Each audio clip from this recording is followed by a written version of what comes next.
આજની મારી રેસીપી ગમે તો એક લાઇક ને એક સબસ્ક્રાઈબ જરૂરથી કરી દેજો.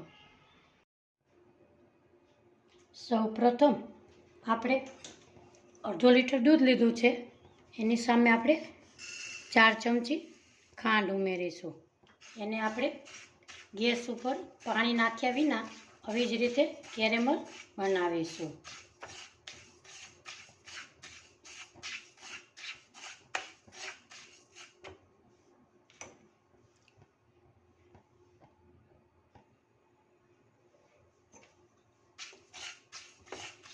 આ ગુલ્ફી ખાવામાં બહુ સ્વાદિષ્ટ લાગે છે.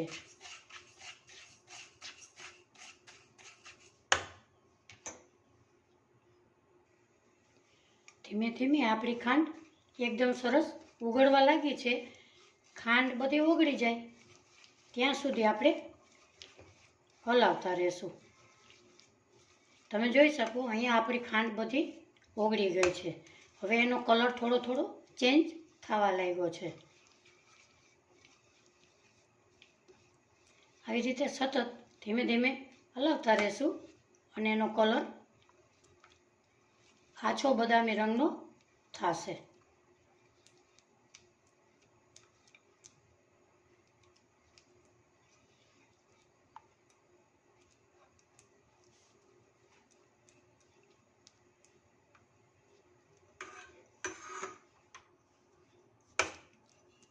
આપણે આવો કલર થઈ ગયો છે. હવે આપણે એમાં નાખીશું દૂધ.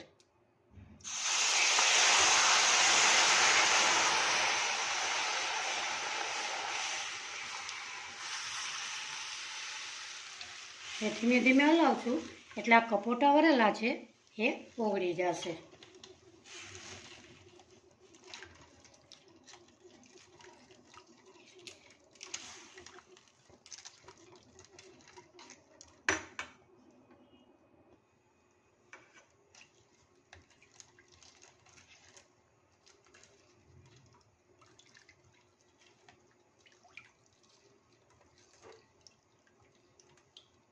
હવે દૂધ ઘટ થાય ત્યાં સુધી આપણે હલાવતા રહેશું. તમે અહીંયા જોઈ શકો છો આપણું દૂધ હતું એનાથી આપણે દૂધ અડધું થઈ ગયું છે. ફ્લેવર માટે એલચીનો પાવડર અડધી ચમચી ઉમેરીશું. હવે આપણે ફરતી કોર આવી રીતે હલાવતા જાશું અને ટોય ઉખેડતા જાશું. હવે આપણે કોર્નફ્લોરની સ્લરી બનાવીશું. ગેસને આપણે ધીમો કરીશું. અહીંયા મેં 3 ચમચી જેટલું દૂધ એમાંથી કાઢેલું હતું.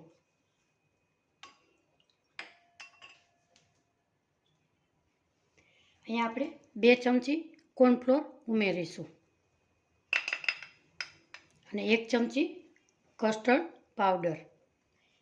એની ફ્લેવર સારી આવે છે ગુલ્ફીમાં. એને આપણે મિક્સ કરીશું આવી રીતે.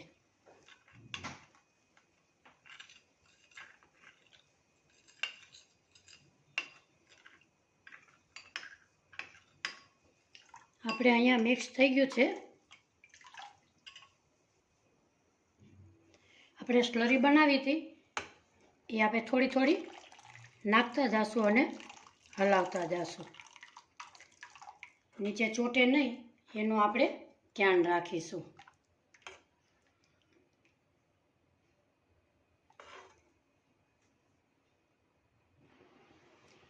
આપણું ગુલ્ફીનું આપણે અહીંયા જોઈએ આવી રીતે થઈ જાય છે તો આપણું પરફેક્ટ માપ બરાબર છે. એમાં ઉમેરીશું આપણે 1 ચમચી મલાઈ. મલાઈ નાખવાથી તમારા બરફના કણો જામે છે એ જામશે નહીં.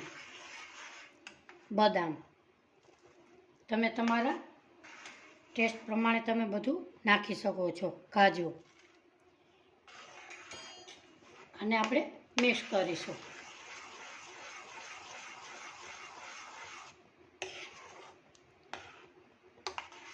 આપણું ગુલ્ફીનું આ બરોબર થઈ ગયું છે. આપણે હવે ગેસને બંધ કરીશું. 2 મિનિટ ઠરવા દેશું. અહીંયા આપણે ગુલ્ફીનું ટેક્સચર એકદમ સરસ ઠંડુ થઈ ગયું છે. આપણે હવે ભરીશું. એમાં મેં એક આવો ડબ્બો લીધો સ્ટીલનો અને 2 આવી રીતે કોફી પીવાની ડબલી લીધી છે. એને હવે આપણે ભરીશું.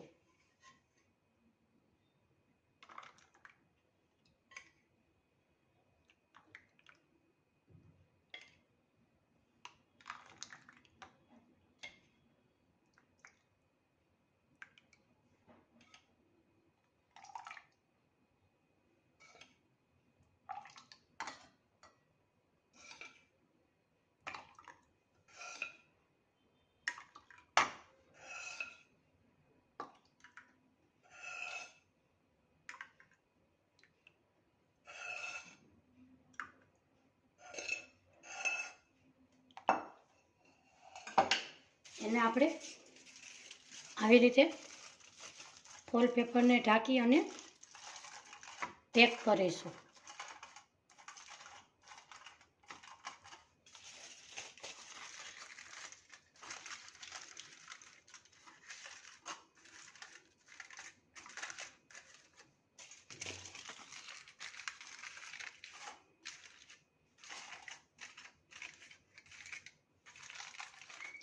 એને વચ્ચે આવું કાણું પાડી અને ગુલ્ફીની સ્ટીક છે એ ભરાવીશું.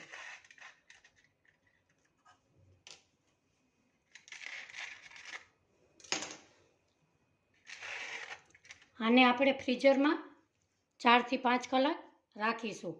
ત્યાં સુધી મારી ચેનલને આપણે ફટાફટ સબસ્ક્રાઈબ કરી લઈએ. આજની રેસીપી મારી તમને કેવી લાગી એ કોમેન્ટ બોક્સમાં જરૂરથી જણાવજો. ફરી મળીશું એક નવી રેસીપી સાથે.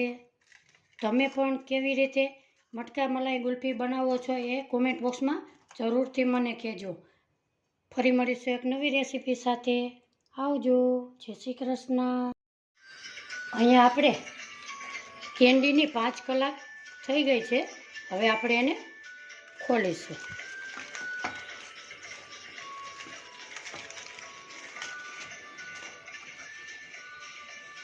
અને આપણે 1 મિનિટ પાણીમાં રાખીશું.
આજની મારી રેસીપી તમને ગમી હોય તો એક લાઇક ને એક સબસ્ક્રાઈબ જરૂરથી કરજો.